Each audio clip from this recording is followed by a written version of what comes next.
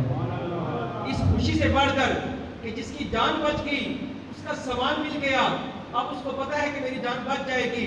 نبی پاک علیہ الصلوۃ والسلام نے ارشاد فرمایا کہ بندہ مومن، وہ بندہ مومن جو رب کی بارگاہ میں آ کر توبہ کر لے، رب تعالیٰ کو اس بندے سے بھی زیادہ اس پر خوشی ہوتی ہے کہ جو رب کی بارگاہ میں آ کے توبہ کرے.